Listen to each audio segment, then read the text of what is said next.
reporter. We are joined by Raywat Deonandan. Did I get it? Deonandan? I'll take it. Say it for me. Deonandan. Okay. As someone whose last name is always pronounced wrong, I apologize. He is an associate professor and epidemiologist at the University of Ottawa. Thanks for being here, Raywat. It's my pleasure. Thank you. You've been listening to the show. I read your op-ed in the Ottawa Citizen about RFK Jr. What stands out to you about this conversation about fluoridation so far? What stands out is the extent to which the RFK narrative, by which I mean the quasi-science narrative that he champions, has percolated through the USA and over the border into Canada. So this way of thinking and talking is not relegated to the MAGA Maha crowd. It's very much something that is throughout the Anglosphere at the moment, driven by these charismatic figures like RFK.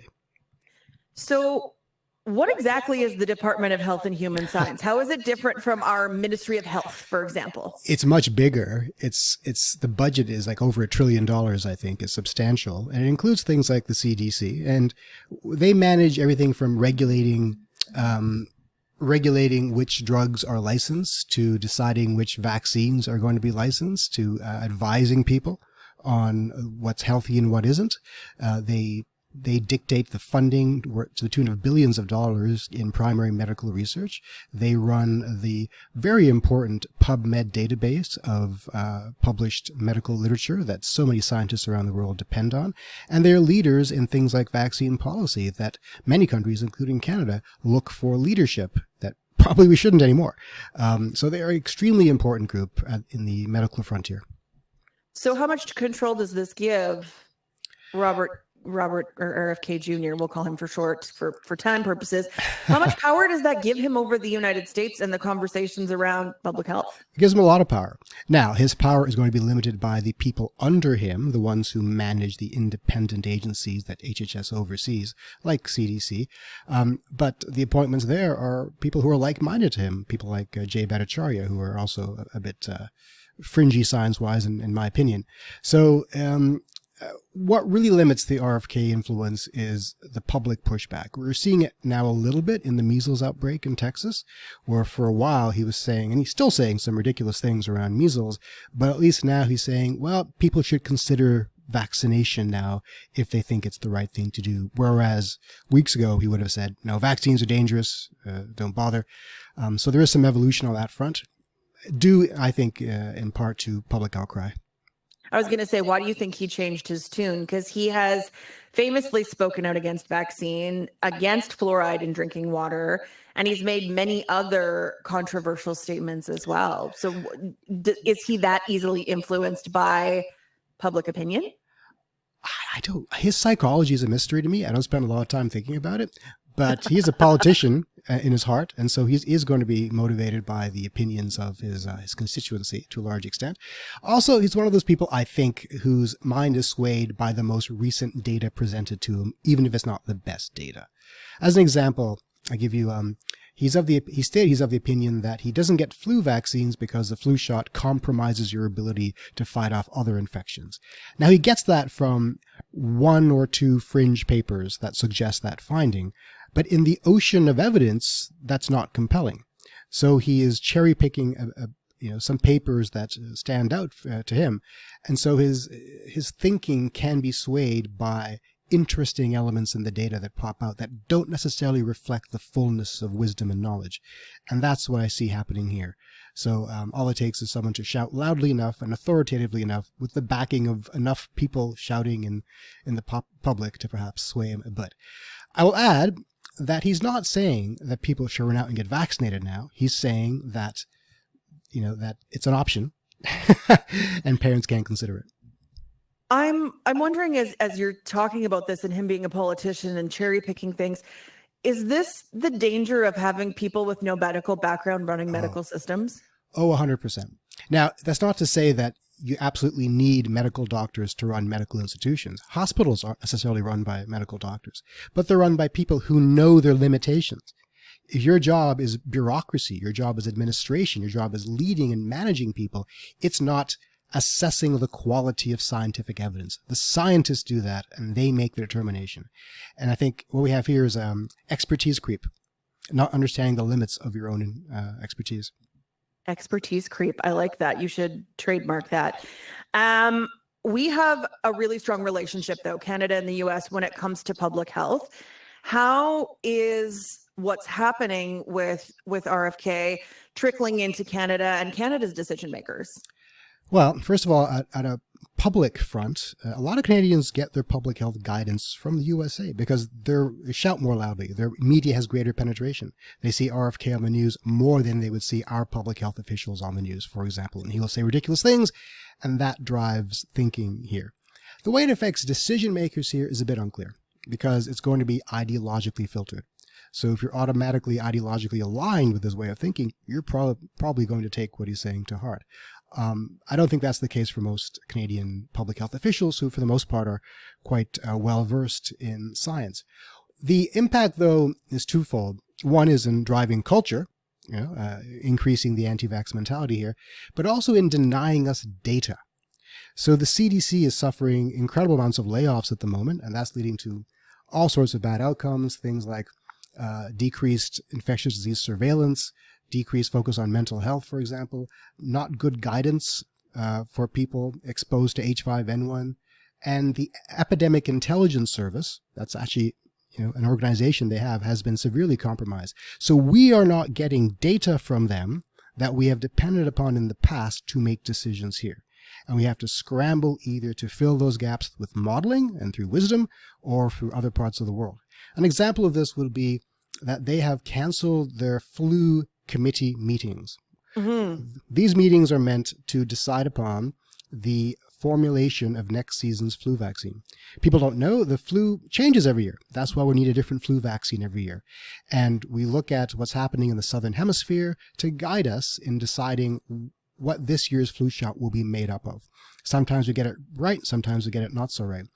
So by doing away with these meetings, they've compromised the Americans' ability to develop a vaccine for this coming fall that'll be well attuned to the circulating strains.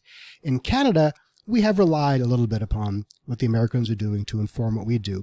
Now we can't do that. We're going to have to rely upon a lot of what the WHO does and layer on top of that our own expertise to make decisions locally. And I would argue that maybe that's a good thing for us. Maybe we need to be a bit more independent in this kind of decision making. And maybe it's an opportunity for us to be world vaccine policy leaders. And we definitely have the expertise for that. Mm-hmm. Raywat, I'm going to get you to hang on a second. I'm going to go to the phones. We do want to hear thoughts from our listeners today. The number to call 1-800-716-2221, or you can send us an email, bluesky@cbc.ca. Kathy in Regina is on the line. Kathy, you have concerns about environmental safety in general. Go ahead. Well, it comes into wonderful irony here because I heard the conversation while I was at the Sask Polytechnic training dental care clinic in Regina here. And one of my people also getting treatment, she spoke very knowledgeably, and she was so concerned about damage happening to our natural environment. So I'm concerned about the conversation today, just talking about personal health. But what is the effect on terms of environmental health as well? And I'm hoping that your speakers could speak to that with knowledge. Okay, Kathy. Thank you for the question. Raywat, do you have an answer for implications on fluoride in the environment? Not directly. I will say that RFK isn't 100% evil. He has some positive qualities, including he's been a strong advocate for preserving the environment. And he's worked with friends of mine, actually, on that front. And he says some good things around personal health and responsibility, diminishing the role of big pharma, things like that. The problem is he will sandwich the lie in between truths. That's what makes it so seductive. But I don't have any insights beyond that about environmental health. Okay, something we can definitely look into down the road for sure. Kathy, thank you for the question. Raywat, today is our 5-year anniversary of the first case of COVID in Saskatchewan. As an epidemiologist, I'm sure you, like the rest of us, refer to it as dark times. But I'm wondering, what you're seeing is some hangovers in the damage to trust when it comes to public health that have come out of those dark times. Oh, 100%. We are much weaker now than we were in 2019 in responding to another pandemic or public health emergency, in large part because the people no longer trust the supposed elite. Who are the elite? I'm the elite. Public health officials, doctors, media, politicians are all the elite. And that's been driven in large part by funded, intentional disinformation merchants wanting to create chaos in our society. And I don't know what the solution is, but we have this incredible amount of distrust that I'm concerned about H5N1, avian flu. If it does achieve pandemic status, how will we deploy the vaccine sufficiently with sufficient uptake to quell it in time when we don't have trust from the people that it will be a real thing? So we really are in a situation where different groups of individuals are defining reality differently. We haven't got a shared definition of facts. So this is quite worrying. And I think it is the issue, the crisis of our time, how to combat disinformation. Raywat, what are you focused on now? I know that there are so many different things going on in public health right now. What drives your focus these days? In teaching the next generation of epidemiologists and health scientists how to communicate with the public and with policymakers. That's great. Yeah, it has to be done, right? We can't back away from it anymore. It can't be the domain of a rarefied group of scientists. Everybody has to be able to do this and be willing to do it. It's part of the responsibility. And are they receptive to it? To a large part, yeah. But the fear is there. I mean, I've been treated quite poorly in many facets online because if you're an anti-vaxxer or someone who doesn't think COVID is real, you're going to attack the face you see on TV. And so what we have to teach the next generation is philosophy, how to be resilient against this kind of hatred when you know you're doing the right thing for your society. In a world where we are inundated with the U.S. politics, we're almost hearing more about it than Canadian politics right now. Where's your silver lining? Where's the positive impact? You know, you see most of the bad things shouted loudly. There are a lot of quiet people out there who are quite rational, who are just looking for, to pay their bills and go to their jobs and rely upon the government and the scientists to do their work. That's still the majority. Mm-hmm. So we have to stop focusing on the loudest voices shouting and focus more on what the quiet plurality are saying. Okay. Well, Raywat, thank you so much for this. Before I let you go, Lindsay McLaren is still with us and raised her hand while you were speaking. So I would like to go back to Lindsay to see what she has to say. Lindsay, go ahead. Thank you. Well, this most recent topic is super interesting as well, and I'd love to talk about that. But if I could just slip in on the caller's question about the environment. Yes, please. Because I did look a little bit into that a few years ago. It was a student project where we had the same question: does it have implications for environmental harms? And I'm so glad you raised that question.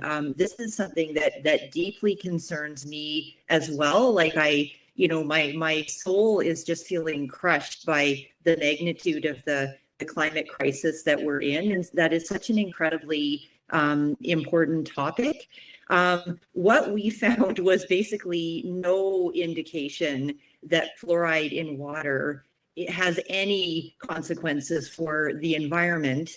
But the thing we need to remember, and this connects with Raywat's great comments around teaching and teaching critical thinking. The focus on questions like that serves to distract from the bigger causes of the climate crisis that we're in right now. So it amplifies very, very tiny risks in a way that really bears no resemblance to the reality of the situation. So I guess combining the two topics, we need a new generation of critical thinkers who can kind of sift through this in a thoughtful way and keep our eye on the big factors that are shaping our well-being, like the erosion of our democracy. Oh, that was so great. Thank you for answering that question and bringing that back full circle, and a great way to end the show. Lindsay, Raywat, Patricia, thank you so much for joining in on this today. This is obviously not the end of the conversation about fluoride in water in Regina, but you've certainly given us all something to consider. Thanks so much for being on the show today. Thank you so much. Coming up tomorrow.